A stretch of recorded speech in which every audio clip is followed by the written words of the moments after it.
Hey everyone, if you're enjoying my RM audiobooks, don't forget to like, subscribe, hit that hype, and maybe check out my Patreon if you want to support the channel even more. Your support means a lot and helps me keep these coming. Now, sit back and enjoy the story. Fate Black Eden Chapter 1 to 11, and Fate's Day Night Fanfiction Audio. Chapter 1, Prologue, Light and Dark. Fate Black Eden. A sequel to Fate Black Dawn. Prologue. Light and Dark. Ocean of Memories. 2003. There's no guarantee it will be her, you know. In fact, it's completely possible it can't be her. A man looked up from his seated position in the middle of a large tangle of scrawled red lines. Adorned in a simple set of black slacks, a dark red button-up shirt, alongside a black vest, one could easily have mistaken him for a man of formal tastes. The wild extent of his coppery red hair detracted somewhat from such an appearance. As glimmering golden eyes locked onto her face, his mask of idle stoicism melted slightly into an easy smile that made her heart flutter in her chest. "You know that won't stop me," he remarked, the conclusion as foregone as the idea that day would come, or that the sky would be blue. She stood a healthy distance outside of the array, arms crossed even while one hand idly twirled a lengthy bang of silvered blonde hair. They were both ageless creatures, infused with the very essence of the Fae. Though the weakening of the world's mana had steadily lowered them from the inhuman feats of their rebellion and the subsequent abandonment of Britain, Morgan Pendragon, for she could claim that name wholly now, as opposed to the title of Ellie Faye, could only stare quietly at her husband. The Black Dragon. The second arrival of Vortigern, though Shirou had never been endowed with the strength of Britain itself, only given it by proxy by Morgan's machinations and the forces of Alea keeping history correct. It had never been a fight her sister would have won.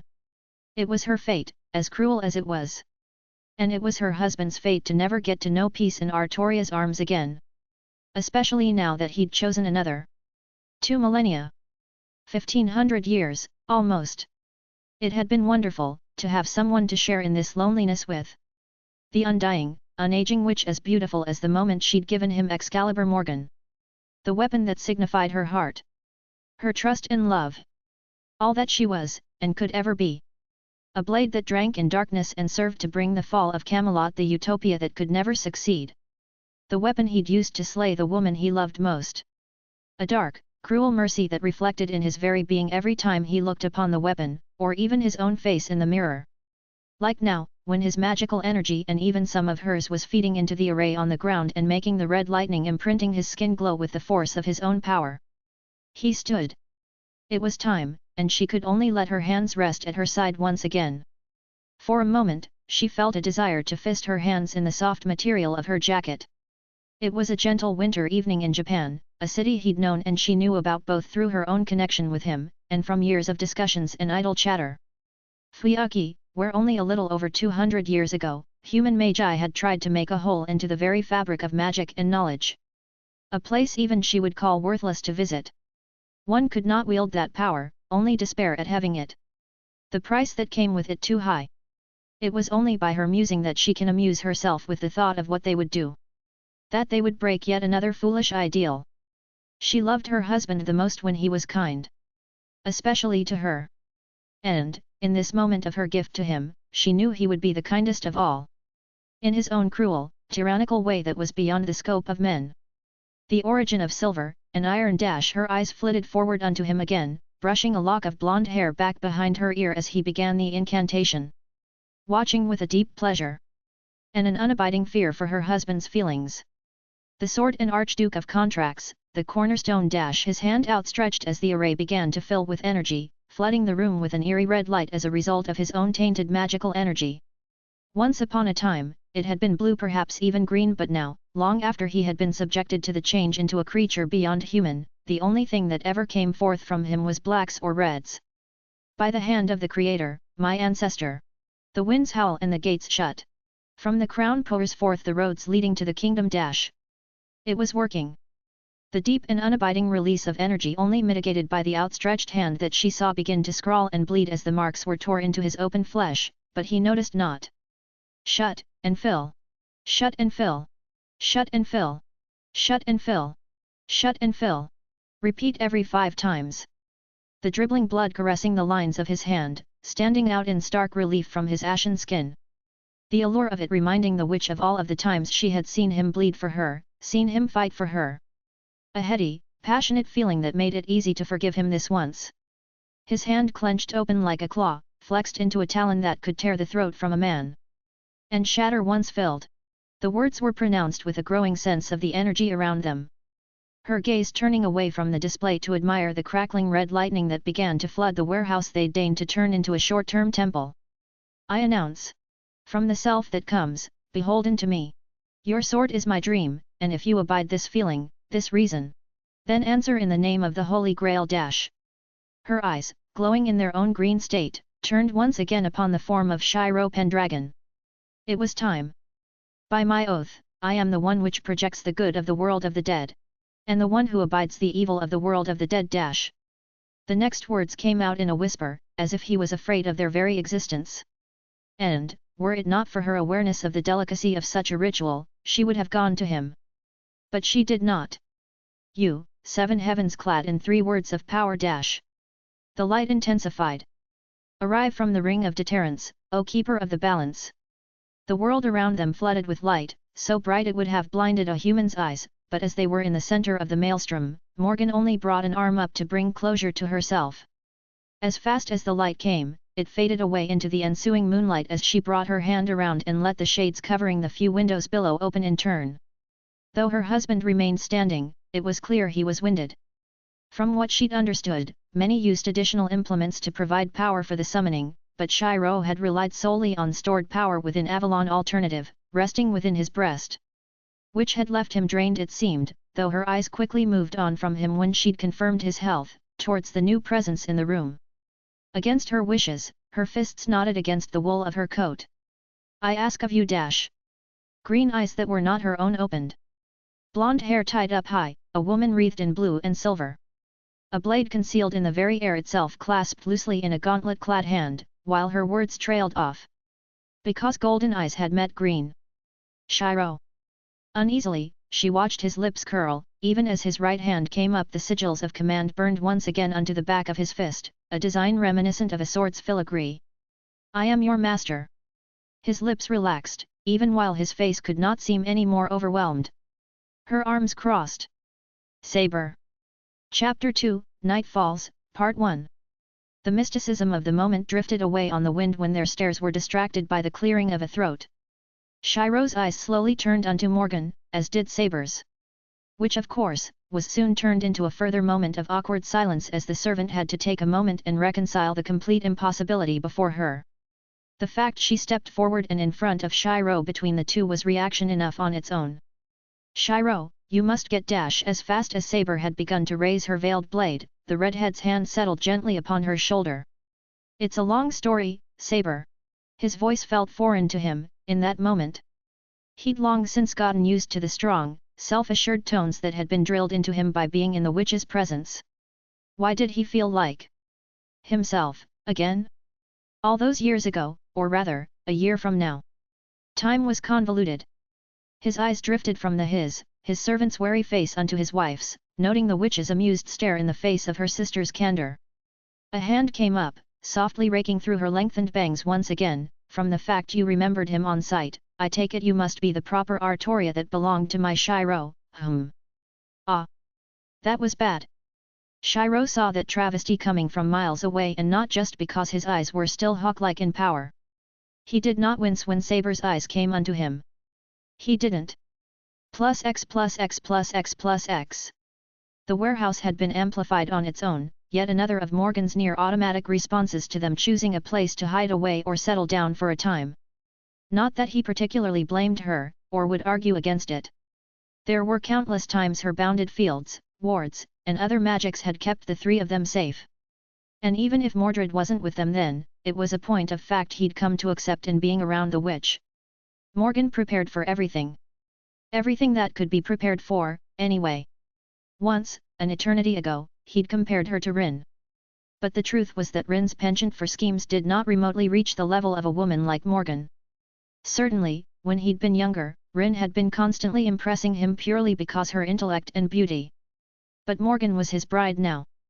And, well, that meant he was required somewhat to lean in favor of her. Thankfully, it was easy to do so in this circumstance. Well, ignoring the fact she was heavily leaning on him, her arms wrapped around his shoulders while Saber was sat across from them, her brow ticking in a way that most certainly said how she felt about seeing herself face to face with the witch once again.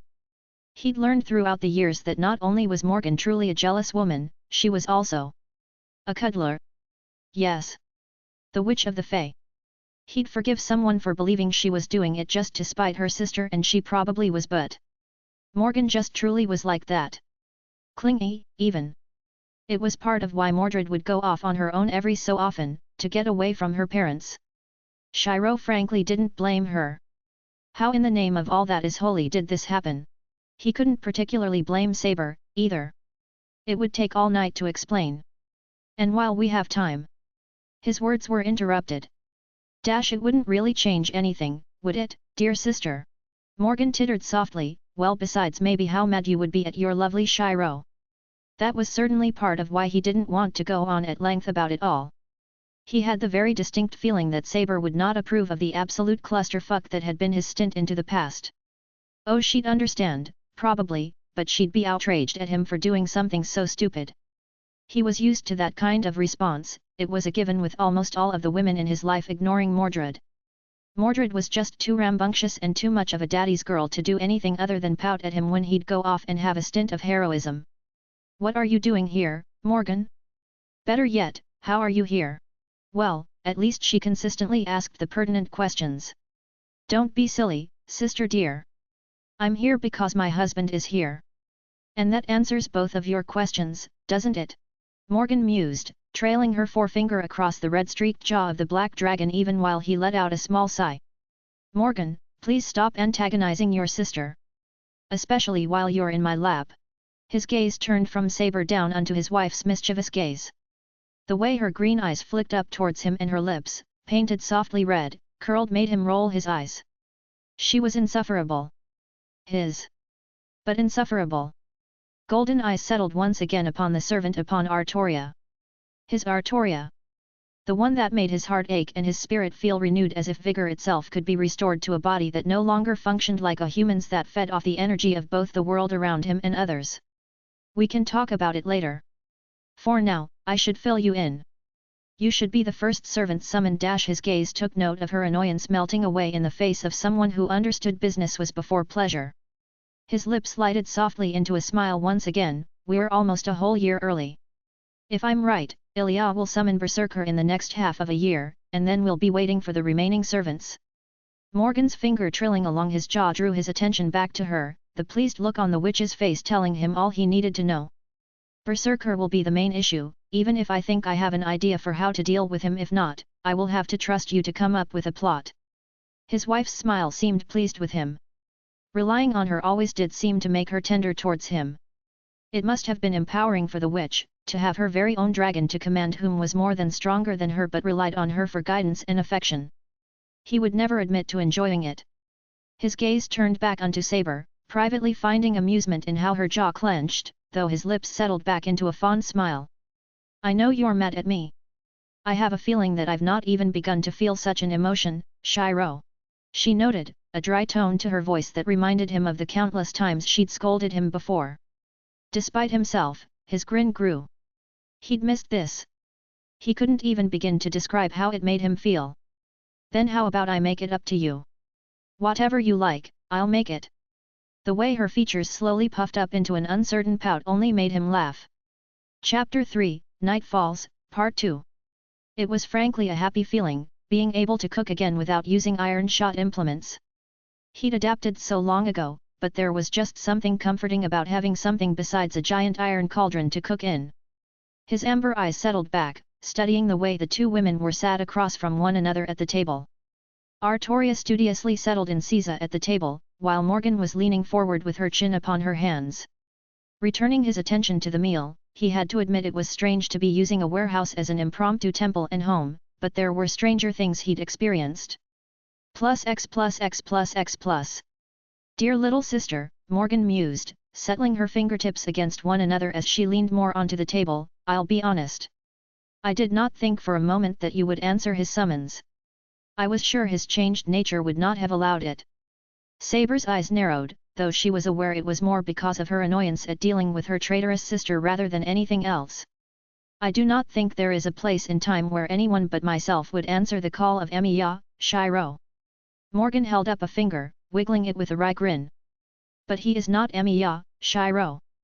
Saber's eyebrow rose, but she did not verbally respond.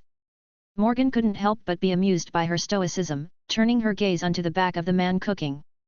He is Shirou Pendragon, a king of Britain, the Black Dragon.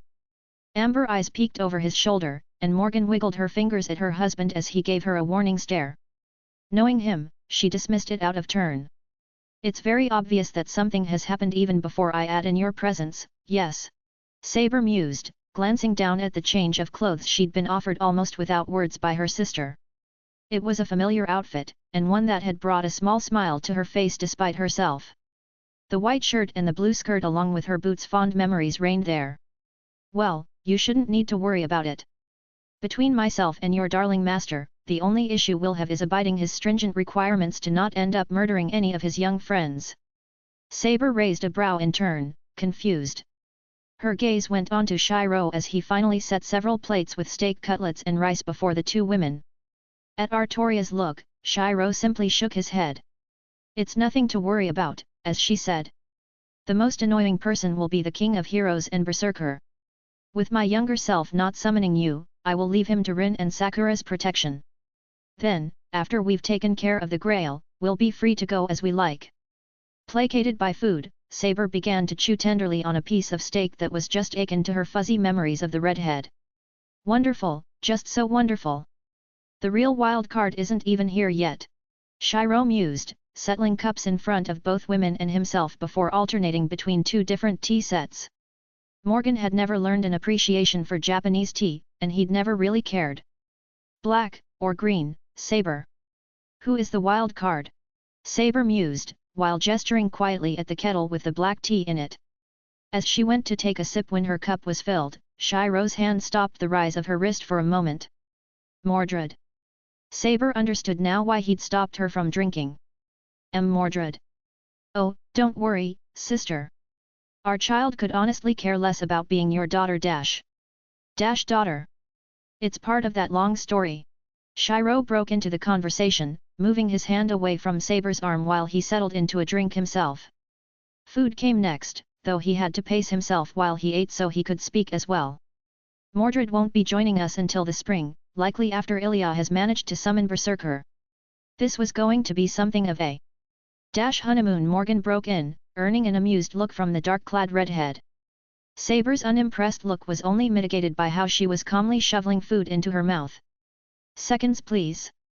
Chapter 4, Make 1 Emiya Bashing and Chaldean Antics. Make 1. Emiya, and Chaldean Antics Part 2. For a moment, Shirou felt like he should have remembered this particular facet of the war. That is to say, the archer who had seemed exceedingly interested in seeing him maimed. Of course, in comparison, there was a deep and unabiding amount of schadenfreude to be associated with cutting the man's arms off and watching him stand there with a gobsmacked look on his face. Excalibur Morgan clutched loosely in his right hand, he noted, "It looks like you've been disarmed." The groan from Morgan and Artoria behind him told him that he'd done his job as a father just fine. He turned his gaze towards Mordred, who simply grinned and gave him a thumbs up. "Also, you're a dick."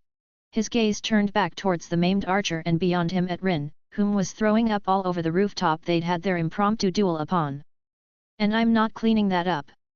Plus X Chaldea plus X. Ruler had, like his wife, taken to hiding away in Shikibu's library more often than not when they weren't taking up their own private little room amidst the halls of Chaldea. Partially because Morgan was often there, not that she was ever anywhere her husband was not unless she was bothering someone else. But also partially because Shikibu was a woman whom he respected and enjoyed spending time with. After all, she was a Japanese spirit as well, and her genteel nature appealed to him in a great many ways. He'd gotten warned off of hitting on the woman by his wife more than he could count, but frankly he wasn't sure what she was so worried about. At least, until he'd started to realize that Morgan was jealous. Who knew the witch would have breast envy? Especially considering she was anything but flat. After all, she matched the grown Lancer Artoria's bust line, so it was only mildly that the author held the advantage over her. Shirou, however, just used it as an excuse to tease his wife. Subtly, of course. Gently settling the cup of oolong tea in front of the black and blue adorned woman, he settled into the chair across from her with his own cup. Good evening again, Murasaki-sensei. Era? Thank you, Pendragon-sama. To what do I owe the pleasure of your company tonight in this gentle library? I do not see your wife with you like usual. Offering her a gentle smile, the pallid redhead's glimmering golden eyes closed for a moment as he indulged in his tea, knowing she'd mirror the motion suitably out of her own manners.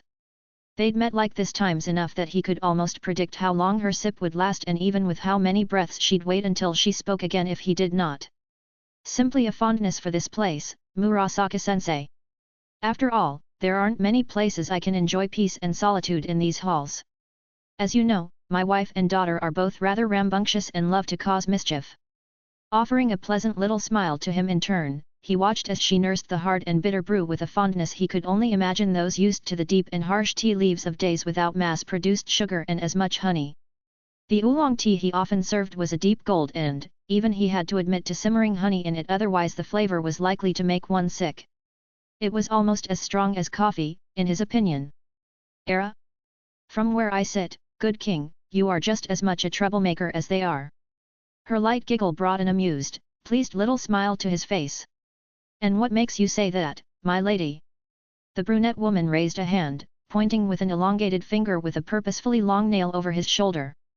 His attention drawn to where his beloved wife is glowering at him through a space between books in a shelf.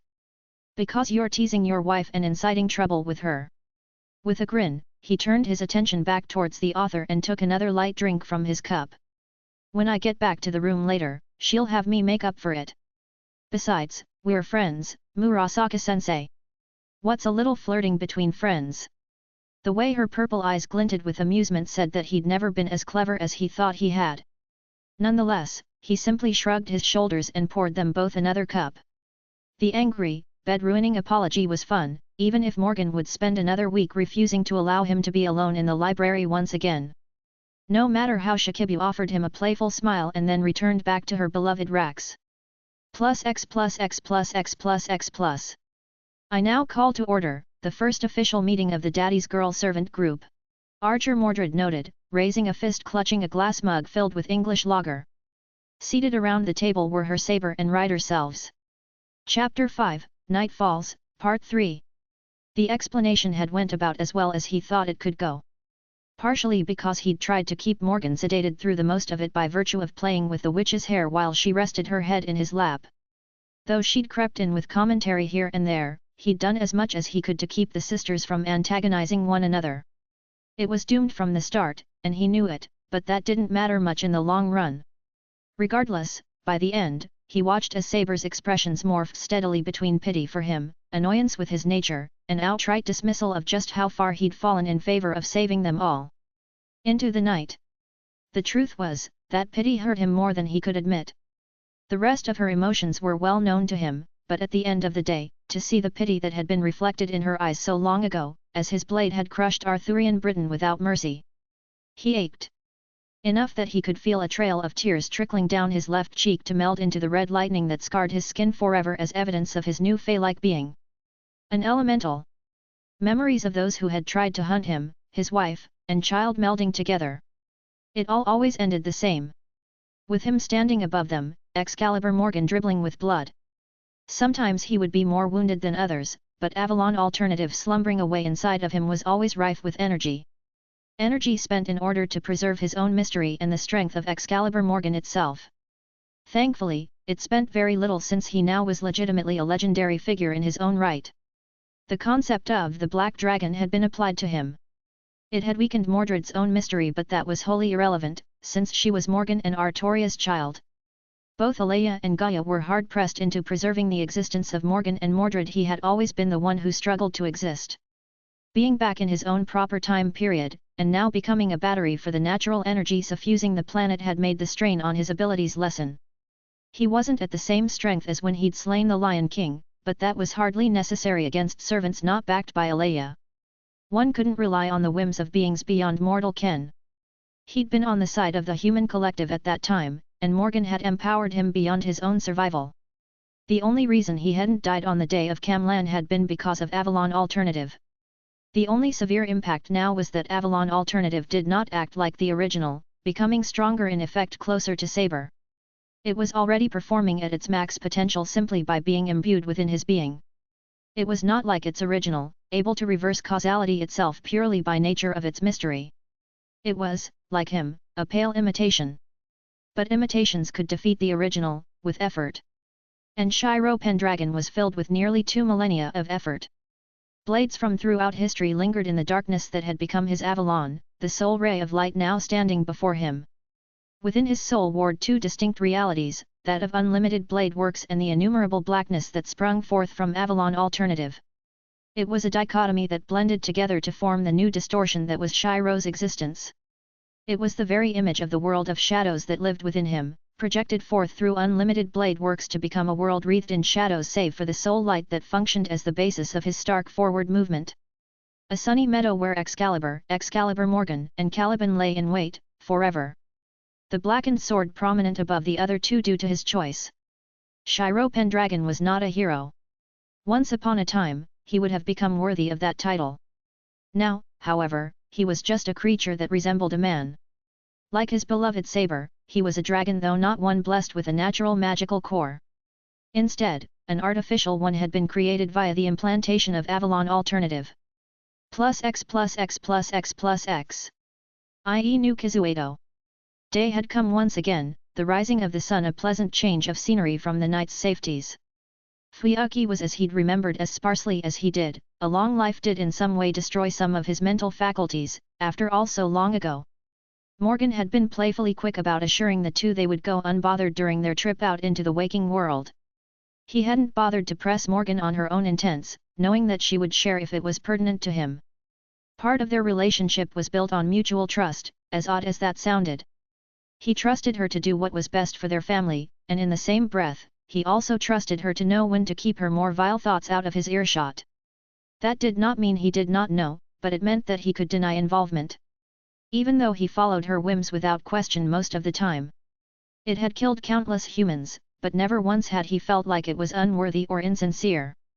Their lives were just not measured up against Morgan's, or Mordred's. That was just how it was. His gaze turned unto Saber as they walked along the thoroughfare through the shopping district. His almost formal ensemble fitted with a heavy pea coat in a deep red to stand out in stark contrast from his otherwise black ensemble. Somewhere in Britain, Amagus felt a brief stirring of annoyance at someone stealing his style. There was an amusement to be said of the possibility of running into this world's version of himself or of being mistaken for him. Of course, his own hair was slightly longer than he could remember it being at his age, slightly more coppery than the rustic red, as well as his pallid skin. Enough differences to sway people away that he felt comfortable with the knowledge that no one would mistake him for Emiya, Shirou. The streaks of red lightning were easily hidden with a simple illusory effect, one that Morgan had to drill into his head due to his own incompetence at magecraft that did not rely on his origin and element or on the things that could be produced through it. His wife had lamented his utter specialization when it came to points like this. He simply saw it as a flaw of character. Everyone needed one, to help them stay grounded. Otherwise, he could see himself becoming like Gilgamesh, thoroughly rooted in his own perceived superiority. Shirou never wanted to be like Gilgamesh. "What shall we do today?" he asked the blonde gently, a smile stretching his face as those green eyes locked onto him and blinked. He admired the way her blue scarf and white jacket added to her cute appeal. Fond memories came forth easily, despite himself. Memories of her fading away. After all the good times they'd had, even though it had been the most dangerous time of his life. La Sola. Funny that he could still see it that way. 2 millennia later, and he could remember his own vulnerability. Now, when he was no longer vulnerable, no longer weak. But no longer Emiya, Shirou. He'd cast away what he was in order to become strong enough to take what he wanted. That had been the worry of Morgan when he'd prepared the ritual to summon a servant. That the death of his self had removed him from compatibility with Saber and he no longer had Avalon to bridge the connection. He could admit he'd worried himself. Since it is still early, we should have a fulfilling breakfast. He couldn't stop the smile that froze on his face. Then, that is. And the succinct little nervousness that warmed him when she became shy. Her naivete in the face of human interactions as simple as a date reminding him just why he'd fallen in love with her so long ago. How about we just take it a step at a time? He offered her a gloved hand, contented when she blushed. But all the same she still folded her fingers with his. Until the war was ready to begin, he would indulge in this. After all, when Mordred arrived, they'd have to begin preparing. In a long list of things to be done to orchestrate the war, it would be a long time until he could enjoy her presence again. So, just for a little while, he would remind himself what it was like to be in love with a girl. Chapter 6, Night Falls, Part 4. Morgan expected the month until Mordred flew back into languish, and yet instead it flew by, even with Artoria's presence in their lives. Shirou and Saber had mingled and quantified it with setup for the war effort. She'd rolled her eyes at it, but she knew her husband wouldn't say it if it weren't true. He couldn't set up the webwork of relays that she was interspersing through Fuyuki, but he could prepare for things in a more firm way. Not that Morgan thought anyone could truly match her husband and Artoria going up against them, but the witch thought that it was better to nip the potential in the bud rather than grow too complacent. Her darling Shirou was involved, after all. Morgan did not play games. The one time she'd done that, she'd almost lost him. The arrival of December came much quicker than she thought it would. Before she knew it, she was waiting in the arrivals of the airport on the outskirts of Fuyuki for her errant daughter. Fiddling with one of the modern age's so vaunted cell phones, she tapped away at it as she waited. The mysticism of technology was lost on her, personally, but their family was wealthy and it was expected for a woman of a proud lineage to dress and appear the best. She'd accepted Shirou's playful, smiling praise much more easily than she ought to have. She knew it was just another layer of protection to have for her, but she shouldered the burden to make her husband happy. Even if the stupid thing made her feel old. Why did it have so many buttons? Stupid piece of plastic. Mama. She glanced up from the lit display, noting the hooligan-esque attire of Mordred as she stood. Pulling her own fur-ruffed coat from the back of her chair, she made her way over towards the younger blonde. Hello, dear. Are you excited to see your father? There was no hug, Morgan wouldn't have put up with it anyway. Though, she no longer had to press down negative feelings about the bow-wielding girl. Some might call her a stiff, even stern, mother. But at least she tried. You bet. Wait, do you mean Papa, or do you mean Father? Both. X plus X plus X plus X. A car was a status symbol in Japan. It wasn't used as much due to the fact the country was much smaller and more densely packed than Europe or especially America. It was the kind of expense a modern-day queen would make, so she'd dragged Shirou along to make the purchase. There'd been something utterly satisfying about the prissy older man being left speechless after having, politely, denigrated the couple against the purchase. After all, for all they were both nearly 2 millennia old, Shirou still looked to be in the prime of his life in his early 20s, and Morgan was every bit the ephemeral beauty she'd been since she'd first learned magic. Mordred loved it the moment they pulled up in the black and dark red sports car. A Bugatti, a French company's car. Morgan viewed it as an homage to her beloved mother. It was the kind of wild, powerful machine that she would have loved. Like a premier stallion or mare. At the time, she'd wondered what Igraine Pendragon would have thought of her husband. She probably would have hated him, if the witch was honest.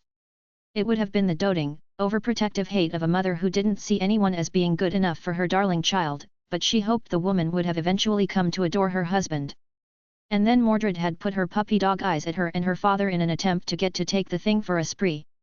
To this day, their child had never been allowed behind its wheel. And even now, as Morgan pulled through Japanese traffic going towards their actual manor home in Fuyuki's more rooted neighborhood, Mordred pouted and muttered about how she was driving the car like it was a glass toy rather than the monstrous thing it was. Morgan personally thought it just showed her own grace. How was America? Morgan asked, finally, as they got into the outskirts of the city. It was an English manor that they'd had constructed nearly 23 years ago, but as Morgan had carefully had it arranged, they'd only moved in nearly a year and a half ago. She'd amused herself at Shirou's regret at living so close to Tosaka, Rin, whom he had assured her was the master of the servant archer. A man he seemed personally inclined to deal with. She felt a private thrill at the dark look that had been on his face when he'd said so. She'd dragged him to a bed and then promptly indulged him in what she was fondly coming to see as a very healthy marriage. Shirou was attractive, and she loved him deeply. But nothing got her slavering for his body like when his normally kind and patient visage would touch on the darkness inside. It always meant she could rely on him to pour all of his emotions into their trysts, and Morgan proudly wore the look of a queen the days after he had his way with her like he was the king he should act like. If she'd been capable of bruising, she would have worn everyone like a badge of honor. Really weird, Mordred admitted, reclining as much in her overly fancy seat as was possible. It was a sports car, after all, it wasn't made for long and relaxing rides. Do you know how tough it is to step away from being a British girl? They have iced tea, Mama. Iced tea. Morgan could only let a smirk trail her lips. It's the best fucking thing since Papa's pastries. And just like that, the witch sighed.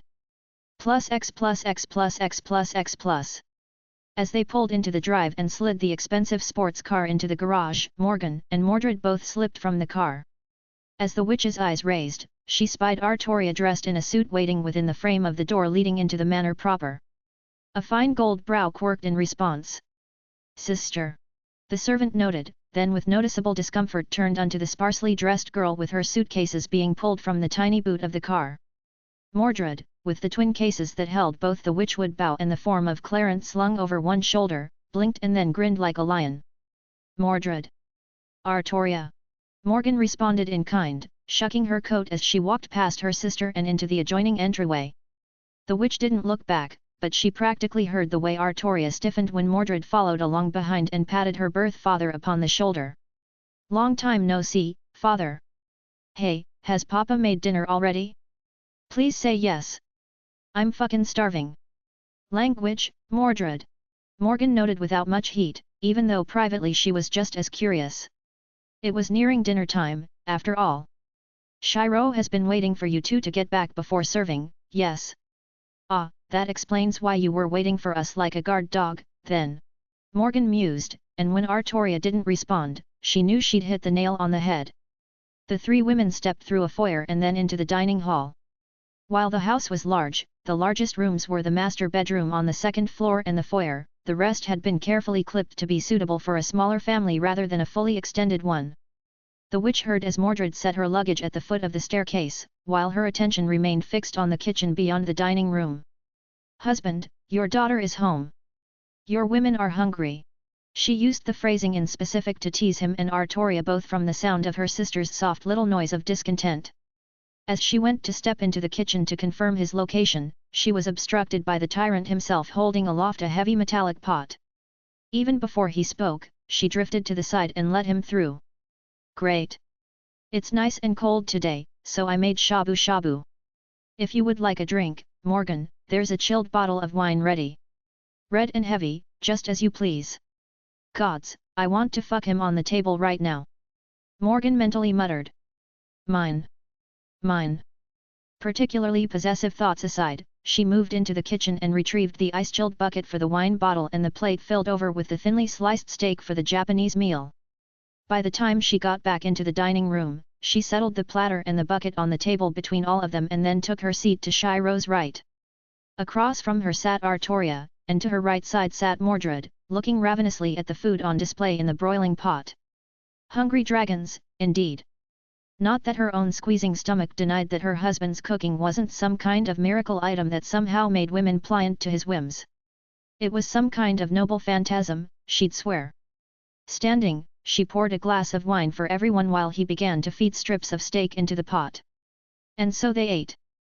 Mordred regaled them with talks of America and her time indulging with the magi and the college she'd studied at in New York. It'd been a whim, but it had been an entertaining one on her part. Morgan couldn't personally see her child as a collegiate student, but apparently she'd enjoyed it. Who was she to judge? All three of them officially, under several different names, had degrees in various subjects. Shirou was, in this era, a vaunted historical anthropologist with underworld contacts to keep him above moonlit scrutiny. Morgan was a child of old money, sequestered away from society save for a whirlwind romance that had led to Mordred's, Momo's, birth in her position as the head of the Pendragon family, which Shirou had married into. Artoria, Altria, was Morgan's sister, freshly come from Britain in order to reconnect after a bitter feud in the family. The best lie was the one that was steeped in truth, after all. So steeped that it was both too convenient, and too illogical. Morgan was well practiced in deception, after all.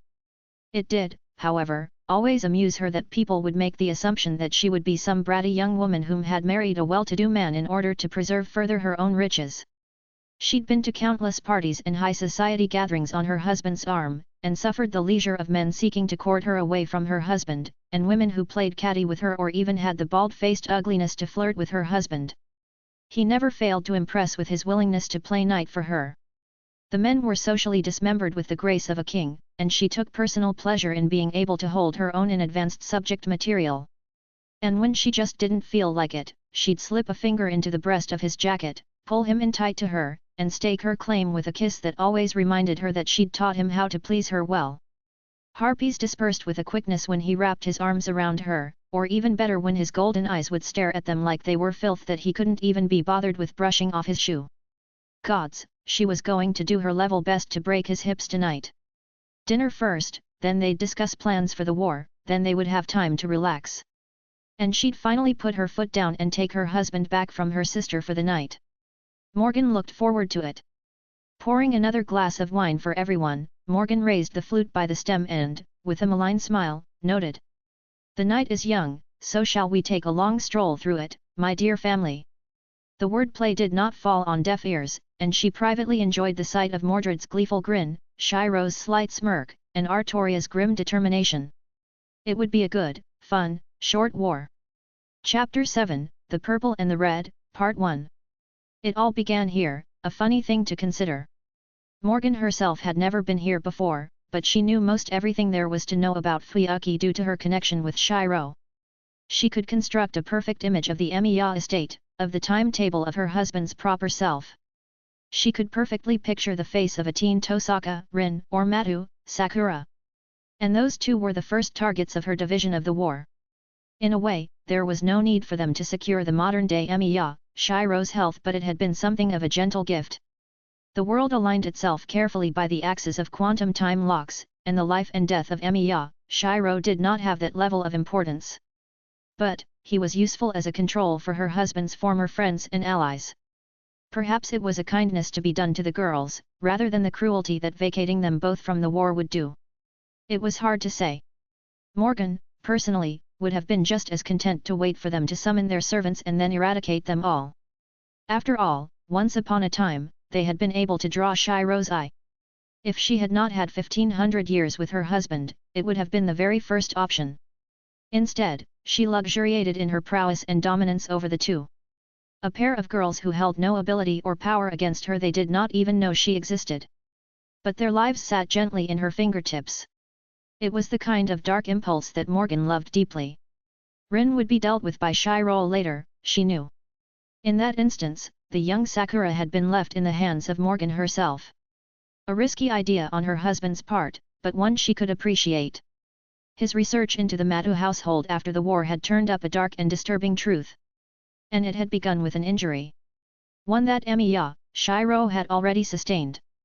An excuse for Matu, Sakura, to be near the man she loved. An excuse to escape the abuse and the horror, if only for a short time. Morgan did not empathize with the purple-haired girl, but she saw a tool ready to be used. A tool that would be only too happy if she were greased with the right oil. An oil gently called Emiya, Shirou. It was time to introduce herself and secure a girl's loyalty. Plus X plus X plus X plus. The first step was always the simplest. Establish contact, create control. It was a concept mired in magecraft itself.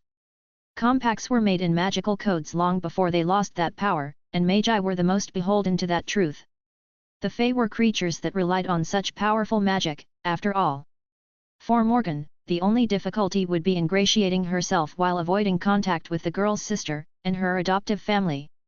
That was neatly solved by one very simple trick. One she could do as gracefully as possible purely by being able to lay eyes upon the girl, an easy enough thing by simply spying her on her morning trip towards the Emiya clan ground. Taking advantage of the budding darkness within the girl, a trait that her beloved husband had never noticed until it had been far too late. A magecraft akin to the caress of a succubus, a vivid dream. Modern-day magi found it impossible to affect others without relying on senses that could be swayed through the innate resistance of OD against foreign OD, but plenty knew the nature of hypnotism. She was just much more proven at it. And Matu, Sakura, did not have the resistance to magic her own sister had when she'd used the same trick in order to conceive Mordred. No physical interference was needed for her this time. Only a vision of what she would face and an implanted suggestion that she would need to protect her beloved. The easiest magic was the magic made by one's own mind and soul, after all. It required no energy expenditure, and was as immutable as a geese itself. The proof of being a great magician was, after all, how much you could do with what you had rather than what you could do. So what if she teased the girl with a promise of a future with her beloved? As long as the girl obeyed, the little pet could have the toy of the unworthy child. What if it was vengeance against Tosaka, Rin? She was Morgan Pendragon, she could do as she pleased. Plus X plus X plus X plus. By the time she returned to the Pendragon home, Mordred had posted up on the front porch with an acoustic guitar she tuned and toyed with. Raising a brow, the witch stood nearby her child, waiting for an explanation. It took a few, admittedly frustrating, moments for her rebellious child to notice her arrival. "Oh, Mama Dash! Don't give me that, Mordred! What are you doing?" Tuning my guitar Dash. When did you learn to play?" Morgan noted, feeling a tic develop on her brow. Mordred's cheesy grin didn't help matters. It reminded her far too much of her beloved husband, which only served to alert her to just how much Shirou had influenced their child. Morgan would never even admit that she thought of Mordred in such terms, even now when she'd long since become something akin to a mother to her. Yes, the witch considered Mordred her child with Shirou. Certainly, they could have made good on their marriage and tried to have another, but Morgan had learned a hatred for children thanks to her sister Anna. Mordred was plenty. The benefits of magecraft being able to sap the prana from sexual exchanges in order to evade such downsides. Even now, she would not admit that Shirou had swayed her to that kind of thinking, or that Mordred had long since grown on her. That way lay madness. Mordred's face melted into one of confusion. Like a decade ago, I think? I don't actually remember. That nervous grin only showcased just how lucky she and Shirou were to have kept a good portion of their memories. "Where's your father?" "You mean father or do you mean papa?" Morgan rolled her eyes at the question, wondering when she'd have to stop elaborating on that. Mordred didn't even consider Artoria anything other than a glorified sperm donor, so in her eyes, Morgan saying the vaunted F-word might as well always refer to Shirou. "Your papa, Mordred. If I know where he is, I generally will know where my sister is." "Oh. I think he said he was either going to prepare the battlefield at the castle, or he was going to do something around the church. So he was preparing for the war as well." Not surprising, especially considering she knew one of those targets was someone he held a particular hatred for.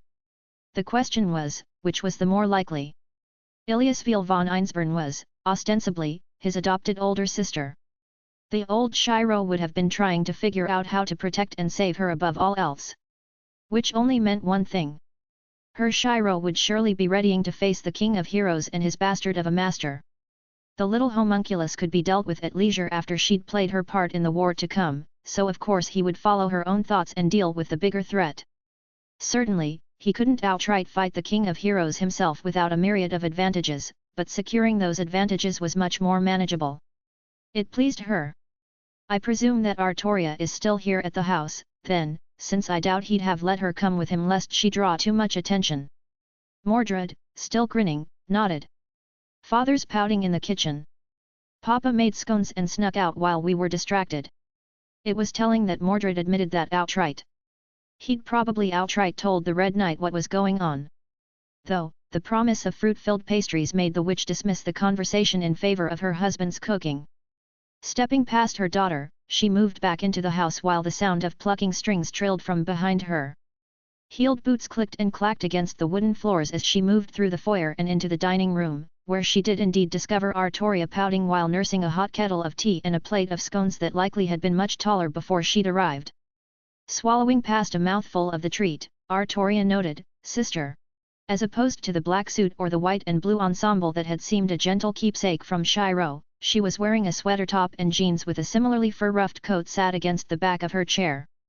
The fact her sister's hair wasn't in that milkmaid's braid and was instead in a ponytail made her wonder just what efforts the servant had tried to use to keep her master at home or to convince him to bring her along. No, her sister wouldn't stoop to such things. Would she? Morgan's eyes narrowed. She stole a scone from Artoria's plate and poured herself a cup of tea, ignoring the squawk of the king as she did so. She would, indeed. Raspberry. Shirou made those for me. The servant muttered, even while Morgan raised a dry brow at her sister. I doubt it. He probably made a platter full, and you've simply had most of all of them that Mordred didn't take before you could get your hands on them. The look on Artoria's face, half between a pout and half a shocked blush, spoke to how close she was to the truth. Pausing to chew on her own treat, warm enough to enjoy the fruit within but not so hot as to make drinking it with hot tea unbearable, she continued after swallowing. You're lucky you got any of them. Mordred loves sweets. Artoria mused, Shirou dotes on her. Morgan agreed, though she did not say so. Artoria continued after a moment of silence, you told me the story, but I still find it hard to believe. I remember the Mordred who did all she could to rebel against me after. The witch went right for the jugular. There was no need to be gentle, it was a vision she'd seen over and over, after all. You denied her very existence.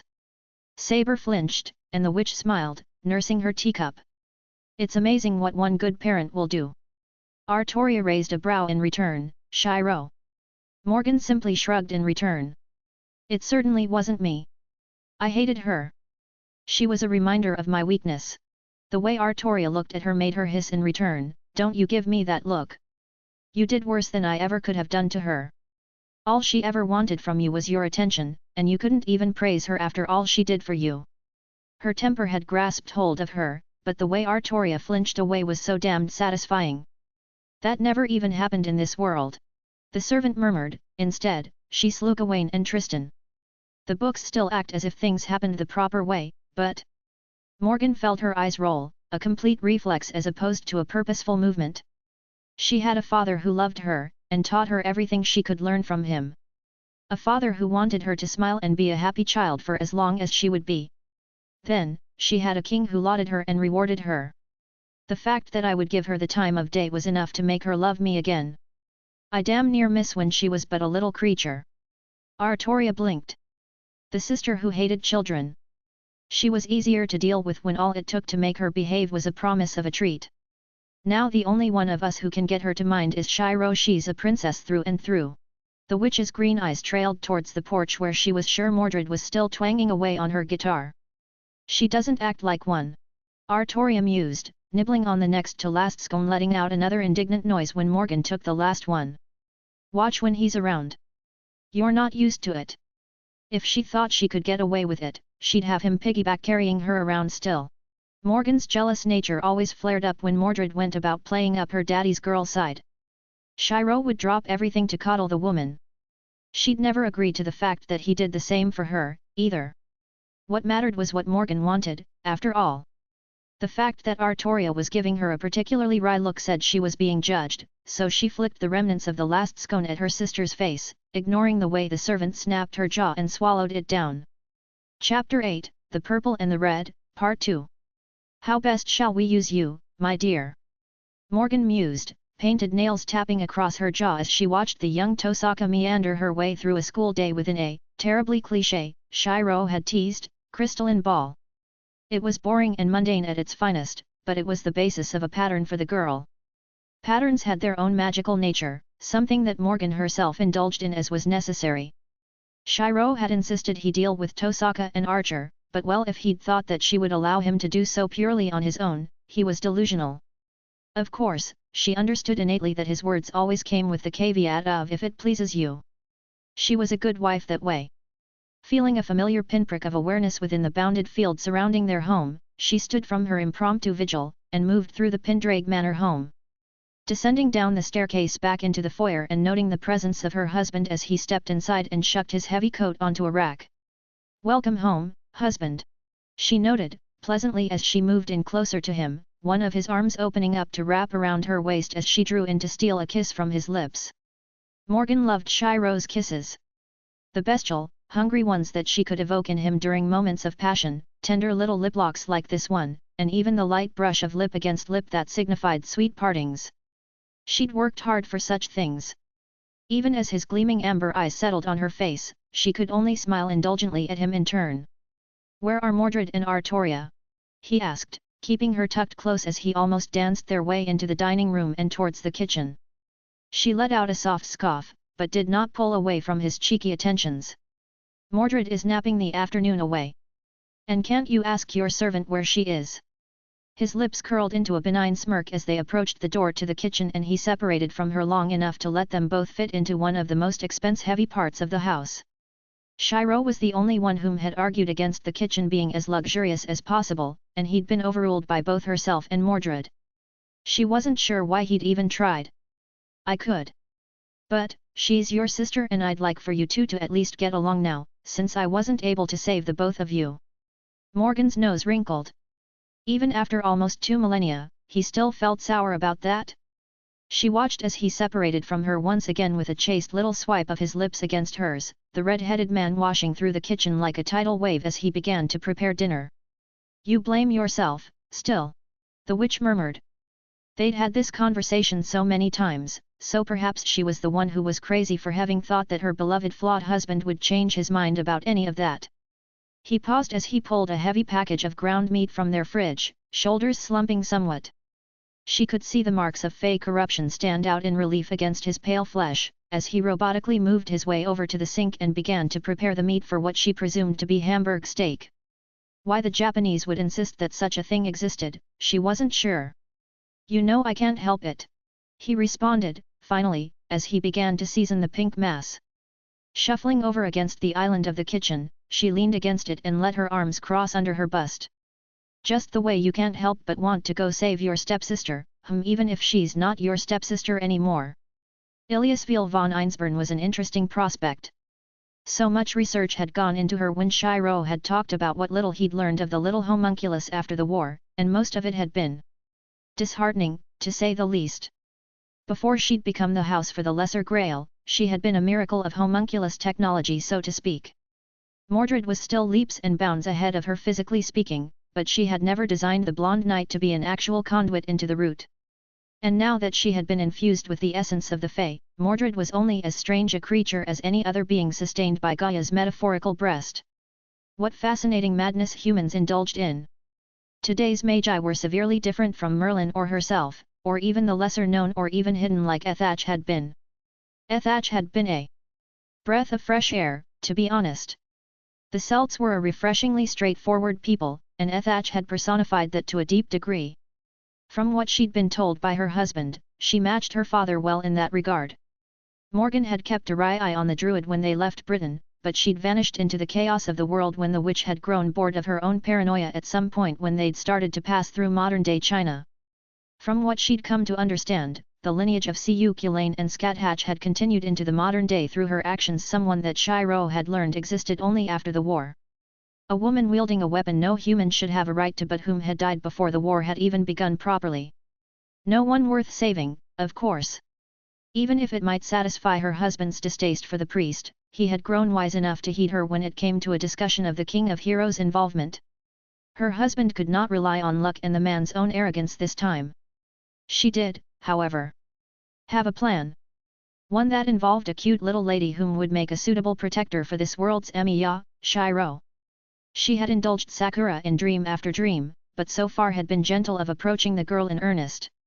It would take a little more subtle interference until she knew she could deal with the hangers-on within the girl. Her soul's connection with the servant rider was not to be trusted, either. That was when the festivities would begin in earnest. Morgan smiled as her thoughts drifted away, moving out of her husband's kitchen so as not to alarm him with the grin that steadily warped her lips. The Tosaka girl would be kept safe under the grace of her king. In her kindness, she would allow the second lesser grail to have the man she longed for, if only to further spite the girl whom had once been her husband's confidant. And, by the end of the debacle, they would return to England with her incarnated sister. It was a bitter pill to swallow, that last one, but she would put up with it. Shirou made her willing to abide by a great many things. That was what real love did, after all. Plus X plus X plus X plus. Scouting the Einsborn castle had taken time, since Shirou had been forced to be wary of its bounded fields and Ilya's wire familiars. It was a thankless job, but one he took on for what could be called the good of his own soul. Distance diminished, and an awareness that yes, she had once again arrived with Berserker gave him a strange sense of comfort. He should have been worried, considering Berserker was their most dangerous opponent after Gilgamesh, but the giant and Ilya could be manipulated. The fact that he even humored that thought made him aware of how he'd been affected by his time in Camelot and by Morgan's side. The killing, the experiments, truly, very little remained of the Amiya, Shirou he'd once been. That was fine. All kids grew up, after all. At his core, he was the same person, perhaps just a little sharpened around the edges. Nonetheless, with that confirmation and the installation of another of what he'd come to call Morgan's leyline jacks, he made his way back towards Fuyaki proper. By the time he'd stepped onto the first street, Saber appeared quietly from behind a tree lining the road, dressed in the suit that she'd admitted a fondness for in her memories. It was strange to see her look both so gallant and yet so strangely effeminate. It began to make sense how people could see her as a beautiful young man, rather than the lovely young woman he had fallen in love with. Though, if he was honest, he could do without the confusing punch to his sexuality. As she fell into step with him, he slipped his hands into the pockets of his coat, letting the beauty of a late spring day wash over him. "Are we ready?" she asked, and he simply nodded. "Except for whatever Morgana is doing. This may seem callous," Artoria warned, even while his gaze settled onto her and he stopped his brisk pace to stand there with her, "but, do you truly trust her without supervision?" Unable to help himself, he smiled. A hand reached out to tickle pale fingers across his servant's cheek, making her flush. "I trust her as much as I trust you." And that was that, in his mind. She blinked, but caught back up as they strolled their way back towards home. +X+X+X+. Artoria did not envy her sister, or Shirou. Spending time with Mordred was well a handful. Not that this version of her child was less enjoyable than her own had been, after all, they'd killed one another over an admittedly uninspired reason, but she was a princess, Morgan hadn't been wrong. Hooting and hollering her way through the streets of Fuyaki on the back of the motorcycle that had been appropriated for entertainment for herself and their daughter. If she hadn't retained some memories of her time with Iris Veal, Artoria would have wondered if she didn't deserve this. Instead, she could only call this karmic justice. As they pulled up to a stop signal around the bend from the market where Shirou had been about to head out earlier in the day, she mused on the nature of such father-son bonding time. Well, father-daughter. This Mordred wasn't as caught up in the nature of her sex, since it wasn't well relevant. She craned her head back, noting, "Is this really that fun for you, Mordred? Is it? Do you know how Mom and Papa drive, father? Like old people. You actually hit the gas. Go go go." Saber could only shake her head as the light turned green and she pulled a pinpoint turn that caused an excited squeal to erupt from the woman holding her middle in her tight red biker leathers. Despite herself, Artoria smiled. She wouldn't mind enjoying this for a while, even if her heart was a little caught up in how confusing the world had gotten since she'd been summoned again by Shirou. Chapter 9, The Purple and the Red, Part 3. A month passed, with her interference with the purple-haired child continuing unabated. If she'd been more direct, she might have worried about the involvement of her miserable leeches, but all of it could easily be hidden under the guise of her own contamination, pleasantly. Morgan was the witch, after all. She understood all too well how to move in shadows, and Sakura was a girl wreathed in them, even if she desperately clung to the light. In another world, she would have made an excellent master, if she herself had ever become a servant. Praise be to small mercies, however. She could not imagine what would have happened to the world if the girl had gained the power and scheming of Morgan Le Fay. It would have cost the girl her autonomy. She would have used her gleefully as a tool for her own ends, but Morgan could see herself appreciating the young woman's drive and hunger. It hit too close to home, if she was honest. The more she thought about that, the more she questioned Shirou's willingness to let her handle the girl. He knew. Of course he would. How proud of her king she was, just then. Unable to help herself, she began to giggle as she walked through the neighborhood containing Tosaka, Rin's home. With the girl still at school, it was time for her own manner of interference to begin. Shirou had insisted he handle Archer and the girl, but well, she'd already thought plenty about how much he knew she'd interfere anyway. The first step was to modify the bounded field surrounding the home, preparing a back door that would allow her own scrying techniques to know explicitly when the servant would arrive. The hard part was making it so minuscule as to make it unnoticeable to the other magus and at such a range where it couldn't be detected by the girl. Thankfully, she was Morgan Le Fay, not some common modern magi. Modern bounded fields were nowhere near as express as even what she'd done with Avalon Alternative, a cheat code as the young called it in this day and age. The Tosaka girl's bounded field was elegant but simple, and in this instance, simple was not a bad thing. Simplicity meant it could be restored if it was broken, a major worry in their lifestyle. It also, however, meant it only took a little trial and error before one knew what they were dealing with. Feeding a command into the framework of the spell was as simple as adjusting the way the field operated, then having it integrate itself into the field's array. While it was inoperable, it would be unnoticeable. And it would take the girl actively studying the field itself to note it even while it was in operation, something she wouldn't be able to do when she was busy with expending enough mana to summon her servant. Reconnaissance, complete. Now she looked at her watch on her left wrist, a gold-wreathed thing that implied her status. She had an hour to kill before she had to stumble into the young Matu on her way home from school. Today was the day the games begin. 6 months until the day the Holy Grail War would begin, and by Shirou's metric the war would last 2 weeks if it proceeded as it had in his own timeline. Morgan felt they could easily cut that time in half. With not enough time to head back to the manor without using her mage craft, she decided to return near the school in order to be closer when time arrived. A little nearby cafe seemed a suitable venue, so she went inside and ordered a cup of coffee rich with French syrup and just a dash of milk.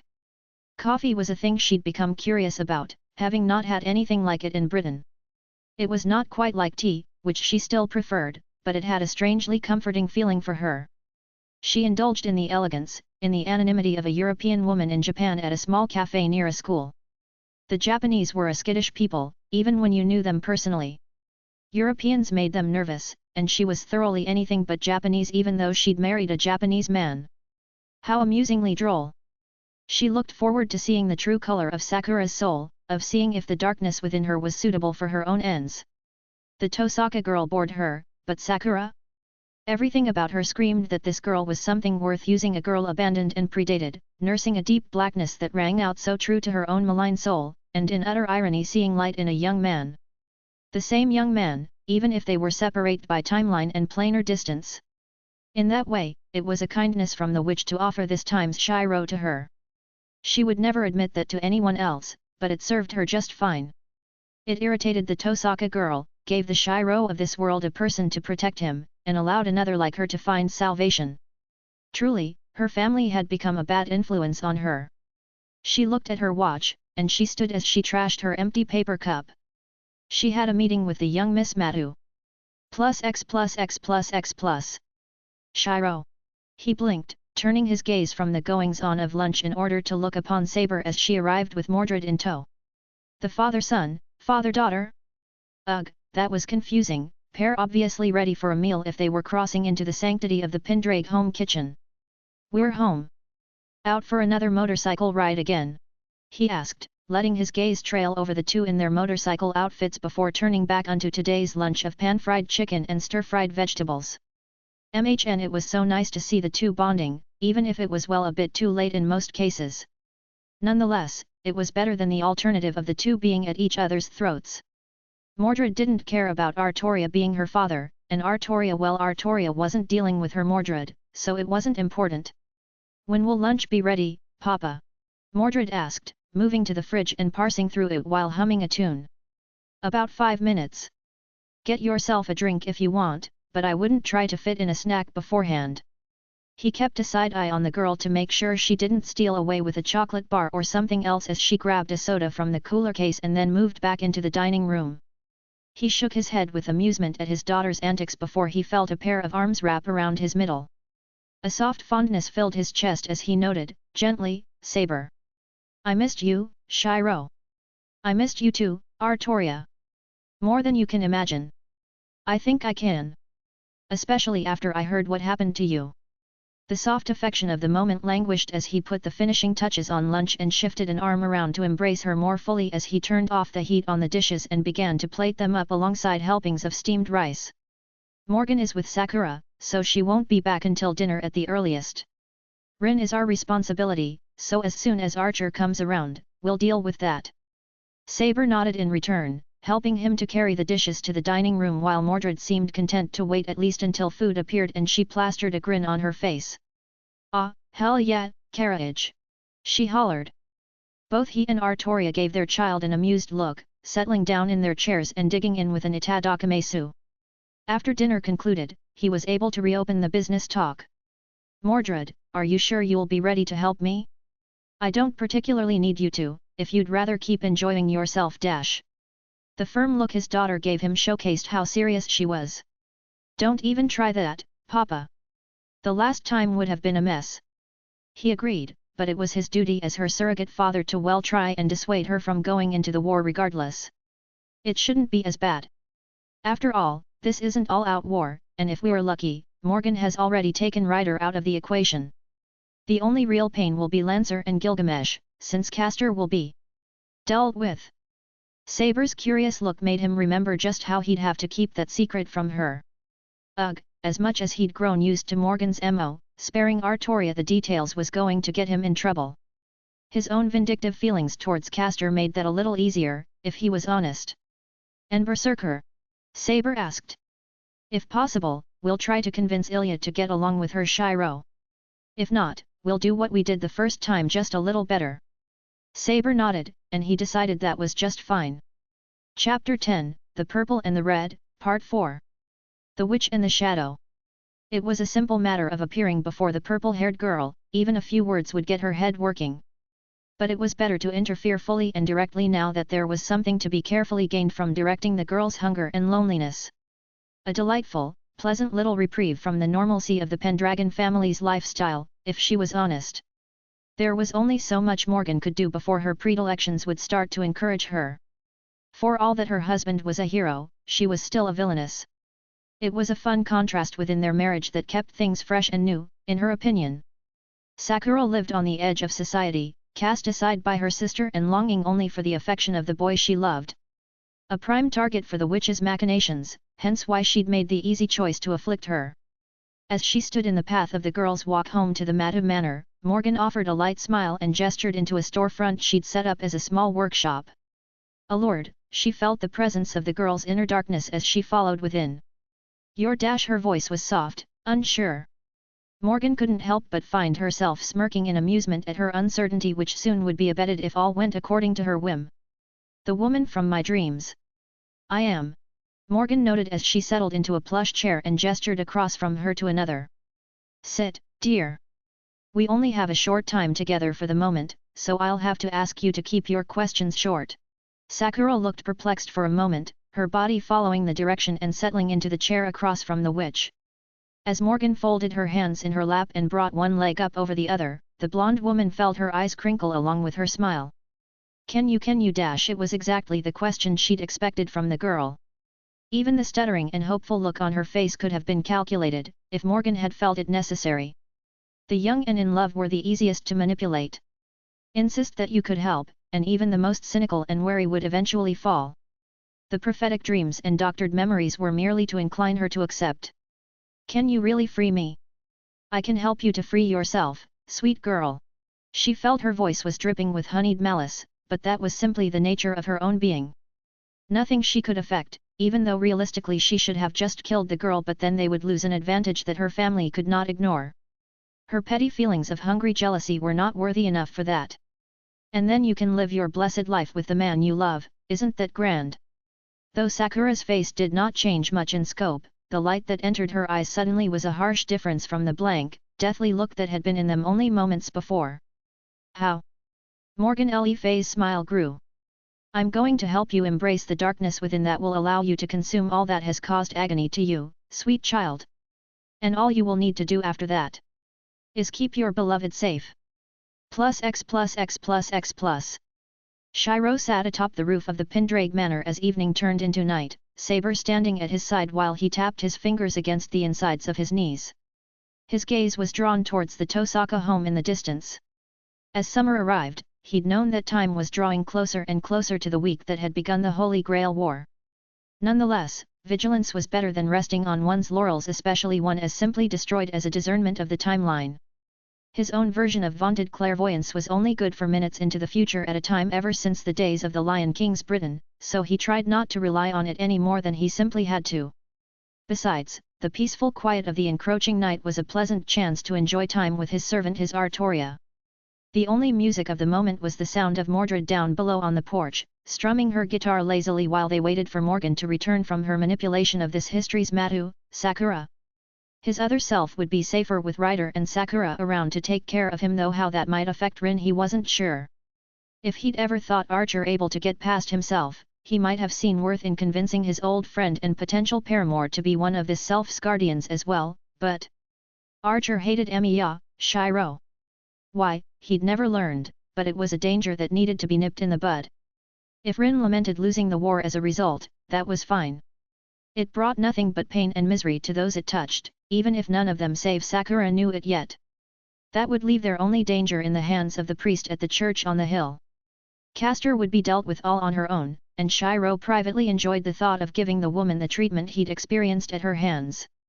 Was it a heroic thought? No, but Shirou comforted himself with the fact it was only paying due evil upon evil done. Is this okay, Shirou? Saber's voice drew him out of reverie, and his amber gaze turned unto her, noting the way her lips were thinned into a line. Working himself up onto his feet, he craned his neck this way and that to a satisfying pop. Letting Morgan control Sakura. The affirmative sound that came from his friend and lover's throat made him hum in turn. Probably not. But, it's better than what happened to her once upon a time, because neither I nor Rin took the time to care for her. It's all that I owe her for taking care of me, you know. Saber's head drooped, and he understood. Sadly, the happiest ending was not always brought in at the hands of justice and righteousness, and they both knew that far deeply than most. Artoria's own history was rife with things that would have went better if she'd been anything less than a paragon of virtue, and Shirou's failings had always been on the coattails of his now long-dead dream and the distortion before it had warped into the world of shadows. Sakura had suffered alone, a misery he couldn't comprehend, after he'd left.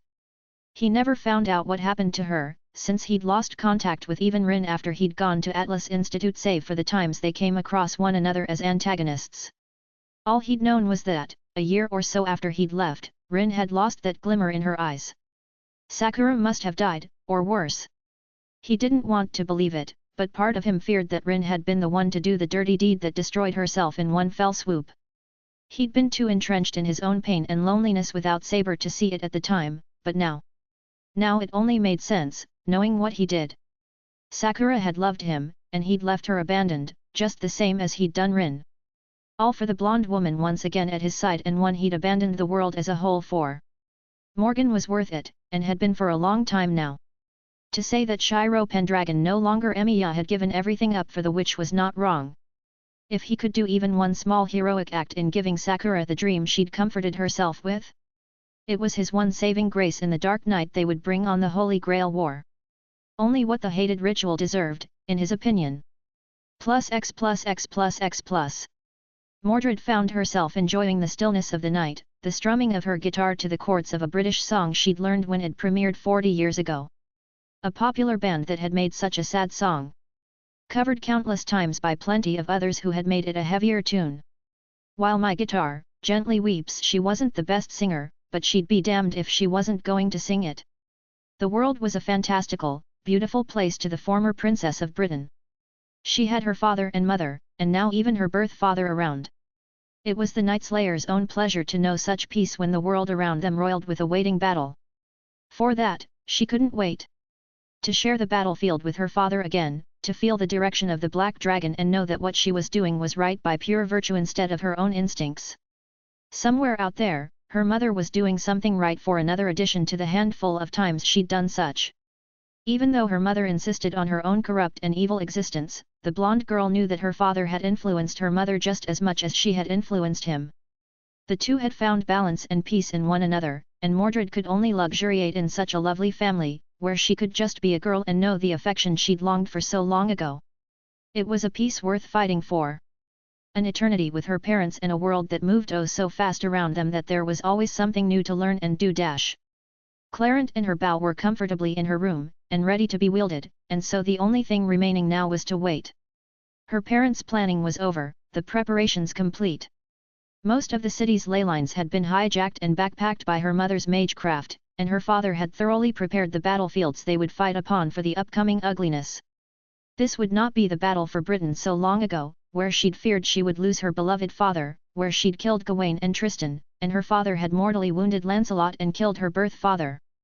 She wondered sometimes if Ethach had found the death she so longed for, or if she still wandered the world as a warrior husk. The nanny, as she'd called her, had been a pleasant bit of her life that she had missed for a time. But, it was her own prerogative to go hunting for a glorious death. It was something Mordred could respect as a woman and a fellow warrior. Twang. Ah, shit. Son of a bitch, fucking ow, that hurt. Are you okay down there, Mordred? Why yeah papa, broke a string. Plus X plus X plus X plus. As Morgan watched the girl's hair fill with white and her eyes turn bloody red before the black and red coated her in a thing that existed beyond the reality of this world, she indulged in something she hadn't in a while. MNHNHNHN ha ha ha. Ha ha ha ha ha ha ha ha. Let the war begin. Morgan Pendragon, the Witch of the Black Lake, gleefully thought to herself. Chapter 11, True Ending Eden. Fate Black Eden. True Ending. Achievement unlocked. The Garden of Eden. New Dawn 2. It was a beautiful, cool winter morning in London. She knew it to be true. No matter how she might have preferred it to be hazy and misting, the sun was shining and all around her there were people frolicking unmindful of the dreary, purposeless lives they lived. That, too, was a beauty of humanity, she supposed. To know you were senseless, unnecessary, and be fine with it, even happy. Perhaps her own happiness came in a similar way. To be just another long-lived cog in the machine that was human history. Before, she might have lamented that. It would have drove her mad. To have nothing despite all of her power, all of her wisdom, all of her vision. But, she was alive. In a way, that alone was a beautiful thing. As her heel scuffed against the pavement, this was what it meant to be alive. To have purpose only in the simple things, to not need more. To just be a woman. New dawn. Mama. Her attention turned up from the cobbles at her feet, espying the approaching figure. Clad in barely enough clothes for this weather, Morgan Le Fay wanted to chide her. For once, she wanted just to not feel those maternal feelings for Mordred. But, she'd been changed too much. What? She asked, knowing that despite her desire to snap, the word came out softly. That blonde head of hair swayed in the breeze, grin preternaturally stuck on the younger woman's face even as she sauntered up with a devil-may-care attitude. The Witch of the Black Lake was no more now, she was just Morgan, a married woman living in the richer districts of London. The moonlit world was as if a distant memory. You're so grumpy. Papa will be here soon, you know. Just because you invoke him doesn't mean that I'll just bow my head quietly, child. She insisted, feeling her lips scowl. So you're... Dash the cheeky little brat. Not even offering a grumble in return, Morgan turned her gaze towards the horizon, beyond the old-style buildings that dominated so much of the square before the infamous clock tower building. Countless prats who thought themselves able to touch the truth of the world in some infinite foolishness, not even knowing the depths of mystery the way she could dredge them up into the light. Somewhere out there, she wondered if there was another woman finding happiness of her own. Lost in the same situation, feeling at peace with the hand that fate had dealt her. Morgan wished her well. Dash sister. Her eyes turned again, noticing the new arrival. The white-wearing woman's amber eyes settled onto her in return, a face so like her own set in a mild expression that hinted at a smile rather than insisted on it. And, next to her, Shirou smiled openly, his arms laden with bags.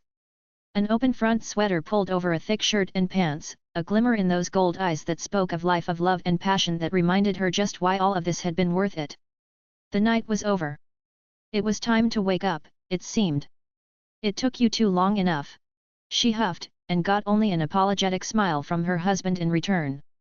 Artoria's dry smirk only further incensed her as she leaned back off of the plaza's fountain and stepped up next to them.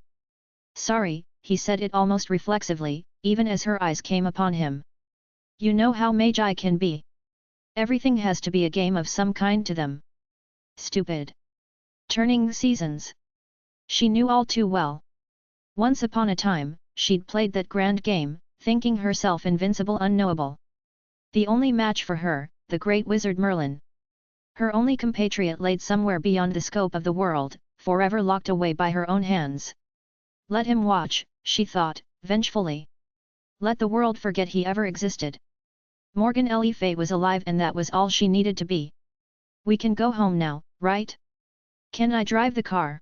Mordred's enthusiasm bled into her voice, even her whole stance became more animated as she turned puppy dog eyes onto Shirou. The red-haired man let loose a soft laugh, but said nothing more as he moved to walk away, and Artoria followed right after, with Morgan being the only one to witness her daughter's pout just before she moved to follow along. It was a beautiful winter morning. Morgan thought it would be a wonderful day, even despite herself, as she slipped her hand into Shirou's as they walked. The soft smile on the red-headed king's face warmed her own heart, even as the world moved around them like a blur. Shirou. Yes, Morgan. I'm pregnant. The look of flabbergast on his face, Artoria's wry smile, and Mordred's panicked squeal was worth it. As the family Pendragon settled into the car to return home, a real home, a home that they would hold for a long time, Morgan wondered what the future would be like. She didn't need a crystal ball, or magecraft. She wanted to experience it with her own senses. And, for once, she wanted to be there, to see the seasons change, as they raised a child in this new world. She, her husband, her daughter, and her sister. For once, motherhood didn't seem so bad. Having a family didn't seem so bad. If it's a girl, I want to name her Igraine. After mother. Artoria cut in, a brow quirked while the city streets slid by. When she didn't answer immediately, the incarnated servant mused, and if it's a boy? Arthur Pendragon, hi, Shirou mused as he pulled off the byway onto the stretch leading towards where their home was situated. Kind of on the nose, isn't it? Mordred, for her part, had gotten awfully huffy. Only Artoria's hand on her knee had soothed the Night Slayer. I don't care. And, surprisingly, she didn't. Morgan simply would always do what she wanted, and when he nodded in turn, she knew her husband felt the same way. Will it be my turn next? Artoria's question nearly made her husband choke, while she simply sighed. A wry look coming across the witch's face as she looked out across the streets of London as they passed by. I don't care. The small, secretive smile on her sister's face in the rear-view mirror should have irritated her, but instead, Morgan simply told herself once again. It was a beautiful day, and she was happy to be alive. Her hand sought her husband's on the shifter, and she squeezed it when he entwined his fingers with hers. Morgan Pendragon would take her happy ending. She'd longed for it for almost 2 millennia, so she would be greedy. After all, she was a witch. Witches did as they were wont. And, if she wanted to make this place an Eden for her and her family? Well, she'd worked greater miracles in her time. Fin.